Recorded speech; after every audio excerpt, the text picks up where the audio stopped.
তারেক রহমানের জন্মদাতা মা দেশনেত্রী বেগম খালেদা জিয়া, কিন্তু তারেক রহমানের আরেক মা ব্রিটিশ প্রধানমন্ত্রী তেরেসা মে, যিনি লন্ডনে তারেক রহমানকে নিজের বুকে আগলে রেখেছেন।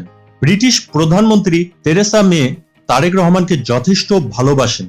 বাংলাদেশের রাজনীতিতে ব্রিটিশ প্রধানমন্ত্রী একরকম বিএনপির পক্ষে আর শেখ হাসিনার বিপক্ষে বললে ভুল হবে না।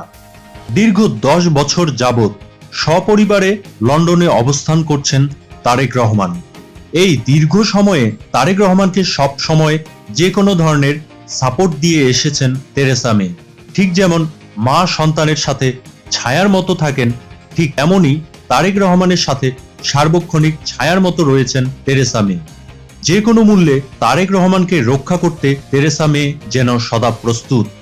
আমেরিকা কিংবা ভারতের কাছে তারেক রহমান একজন অপরাধী, ত্যাগী আসামি।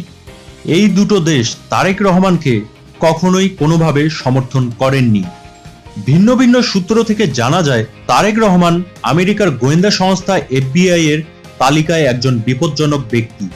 এ কারণে আমেরিকাতে তারেক রহমানের প্রবেশ সম্পূর্ণভাবে নিষিদ্ধ। আমেরিকার হাত থেকেও তারেক রহমানকে রক্ষা করছেন তেরেসা মে।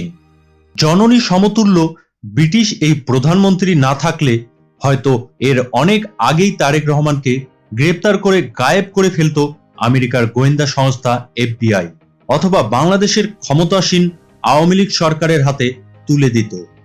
যুক্তরাজ্য আওয়ামী লীগের পক্ষ থেকে তারেক রহমানকে বাংলাদেশে পাঠানোর জন্য তেরেসা মের কাছে আবেদন করা হয়েছিল, কিন্তু আওয়ামী লীগকে ফিরিয়ে দিয়েছেন তেরেসা মে। আজকে এই ব্রিটিশ প্রধানমন্ত্রী তেরেসা মে না থাকলে বাংলাদেশে ফেরত এসে বন্দী হয়ে কারাগারেই বাকিটা জীবন পার করতে হতো তারেক রহমানকে। বিশ্বের অন্যান্য নেতারা যখন তারেক রহমানকে নিন্দা করছেন, তখন ব্রিটিশ প্রধানমন্ত্রী তারেক রহমানের প্রশংসায় পঞ্চমুখ।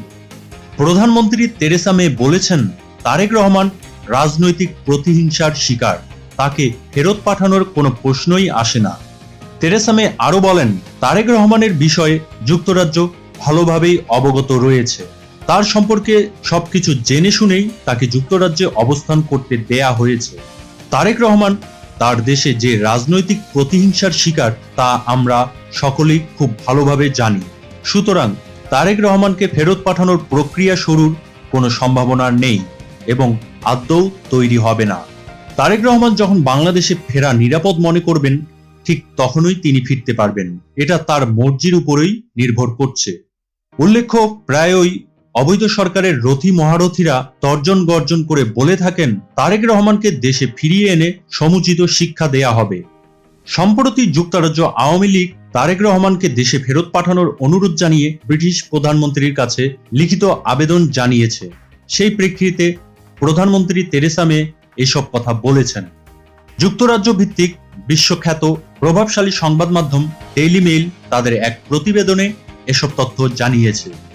এদিকে আবার খালেদা জিয়ার পাশে এসে দাঁড়িয়েছেন ব্রিটিশ প্রধানমন্ত্রী তেরেসা মে। এবার খালেদা জিয়ার মুক্তির জন্য আন্তর্জাতিক চাপের মুখে পড়তে পারেন আওয়ামী লীগ সরকার, যার কারণে আওয়ামী লীগ সরকার বিপাকে রয়েছে। ইতিমধ্যেই খালেদা জিয়ার মামলা খুঁটিয়ে দেখছেন ব্রিটিশ প্রধানমন্ত্রী তেরেসা মে। বিএনপি চেয়ারপারসন বেগম খালেদা জিয়ার মামলার সারসংক্ষেপ ব্রিটিশ প্রধানমন্ত্রী তেরেসা মের কার্যালয়ে হস্তান্তর করেছেন ব্রিটিশ খ্যাতিসম্পন্ন আইনজীবী লর্ড অ্যালেক্স কার্লাইল। খালেদা জিয়ার মামলার নবনিযুক্ত আইনজীবী লর্ড কার্লাইলের নেতৃত্বাধীন একটি প্রতিনিধি দল তেরেসা মের কাছে এই রিপোর্ট হস্তান্তর করেছেন। বিএনপি যুক্তরাজ্য শাখার নেতারা এই তথ্য নিশ্চিত করেছেন। তারা বলেছেন, লর্ড কার্লাইলের নেতৃত্বে 5 সদস্যের একটি প্রতিনিধি দল ব্রিটিশ প্রধানমন্ত্রীর দপ্তরে এই রিপোর্ট নিয়ে যান। এ সময় তেরেসা মে এই রিপোর্ট নিজে গ্রহণ করেছেন। এই রিপোর্ট হস্তান্তরকালে কোনো ধরনের মন্তব্য করেননি তেরেসা মে। তবে তিনি বাংলাদেশে খালেদা জিয়ার কারাবন্দী থাকার বিষয়ে অবগত আছেন বলে জানিয়েছেন এবং এও বলেছেন সব সময় তিনি যাবতীয় খোঁজখবর রাখছেন। তার সাথে তিনি এও বলেন, মামলার রিপোর্ট বিস্তারিত পড়ে এ বিষয়ে তিনি বিস্তারিত মন্তব্য করবেন বলেও জানিয়েছেন। ঠিক এমনটাই বলছে যুক্তরাজ্য বিএনপির 2 জন শীর্ষস্থানীয় নেতা। ব্রিটিশ আইনজীবী লর্ড কার্লাইল ব্রিটেন থেকে খালেদা জিয়ার আইনজীবীদের পরামর্শ দিবেন, প্রয়োজন হলে বাংলাদেশে এসে খালেদার পক্ষে লড়বেন। অপরদিকে আওয়ামী লীগের দু একজন শীর্ষস্থানীয় নেতারা নাম না প্রকাশ করার ভিত্তিতে বলেছেন, খালেদা জিয়ার রায়ের কপি ব্রিটিশ প্রধানমন্ত্রীর হাতে চলে যাওয়ায় খুব স্বভাবতই টেনশনের মধ্যে পড়ে গেছে আওয়ামী লীগ সরকার।